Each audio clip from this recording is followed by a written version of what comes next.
পাল্টাপাল্টি হামলায় এবার মোসাদের কলিজায় যেন আঘাত হানল ইরান। দীর্ঘদিন ধরে যার দেয়াল ছিল অজেয় অন্ধকারে ঢাকা, সেই মোসাদের কন্ট্রোল রুমেও এবার ক্ষেপণাস্ত্র ইরানের পাল্টা আঘাত। রাতের গভীরে যেখানে গোপন নকশা আর পাকানো হতো পরিকল্পনার জটলা, সেখানে আছড়ে পড়ল ইরানের ক্ষেপণাস্ত্র। এএফপির প্রকাশিত ছবিতে ভেসে উঠেছে এমন চিত্র।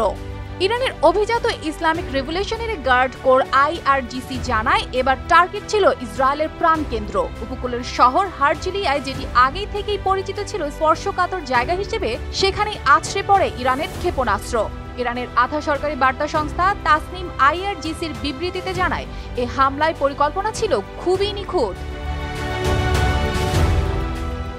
এদিকে ইসরায়েলি গণমাধ্যমও স্বীকার করেছে, হারজিলিয়ায় এই হামলায় কেঁপে ওঠে সেই সুরক্ষিত এলাকা, যেখান থেকে সাধারণত বহু গোপন অভিযান পরিকল্পনা করা হয়। সেনা ও গোয়েন্দা কর্মকর্তারা মুহূর্তেই চাপে পড়েছে। বর্তমানে আতঙ্ক আর অজানা শঙ্কার ছায়া যেন ঘিরে ধরেছে পুরো শহরকে। এই হামলার অর্থ অনেক বড়। ইরান বোঝাতে চেয়েছে, শুধু মুখে হুমকি নয়, প্রয়োজনে ইসরায়েলের সবচেয়ে গুরুত্বপূর্ণ জায়গাগুলোতেও তারা হামলা চালাতে পিছপা হবে না।